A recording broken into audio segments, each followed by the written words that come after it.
നാട്ടുകാരൻ എന്ന നിലയിൽ മണ്ഡലത്തിൽ സുപരിചിതൻ. CPIM ജില്ലാ സെക്രട്ടറിക്ക് മണ്ഡലത്തിൽ ഉടനീളമുള്ള സ്വാധീനം. MLA എന്ന നിലയിൽ നടത്തിയ വികസന പ്രവർത്തനങ്ങൾ. വി ജോയ് ലോക്സഭാ തെരഞ്ഞെടുപ്പിനെ നേരിടുമ്പോൾ ആദ്യദിന പര്യടനത്തിൽ കണ്ട ജനപിന്തുണ തന്നെ ഇതിനെല്ലാം ഉത്തമ ഉദാഹരണം.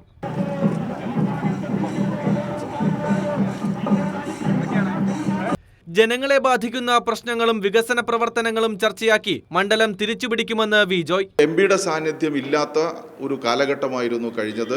അത് ഈ തെരഞ്ഞെടുപ്പിൽ ഏറ്റവും പ്രധാനമായിട്ട് ഞങ്ങൾ ഉന്നയിക്കുന്ന ഒരു പ്രശ്നമാണത്. ജനങ്ങളെ ബാധിക്കുന്ന പ്രശ്നങ്ങൾ, വികസന പ്രവർത്തനങ്ങൾ, ഇത് മാത്രമായിരിക്കും ഈ തെരഞ്ഞെടുപ്പിലെ പ്രധാനപ്പെട്ട കാര്യം. മറ്റൊന്ന്, കേന്ദ്ര ഗവൺമെൻറ് മതന്യൂനപക്ഷങ്ങളോട് കാട്ടുന്ന ഏറ്റവും രൂക്ഷമായിട്ടുള്ള ഒരു സാഹചര്യം ഈ തെരഞ്ഞെടുപ്പിൽ ഉയർന്നു വരും.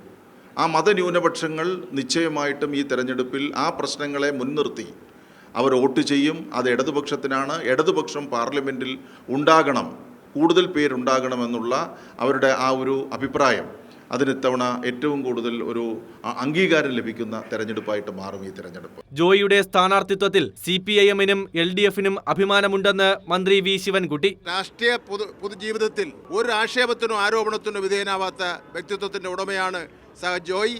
CPM-നും ഇടതുപക്ഷത്തിനും അഭിമാനമുണ്ട് ജോയിയെ പോലുള്ള ഒരാളിനെ സ്ഥാനാർത്ഥിയാക്കി പ്രഖ്യാപിക്കാൻ കഴിഞ്ഞതിൽ. ശിവഗിരി മഠത്തിലെത്തി മഠാധിപതിയെ കണ്ട് പിന്തുണ തേടി. ശ്രീനാരായണ ഗുരു സമാധി മന്ദിരവും ജോയി സന്ദർശിച്ചു.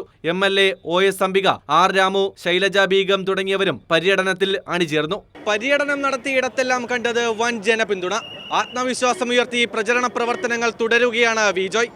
ക്യാമറാമാൻ അജിത് കുമാറിനൊപ്പം VS അനുരാഗ്, കൈരളി ന്യൂസ്.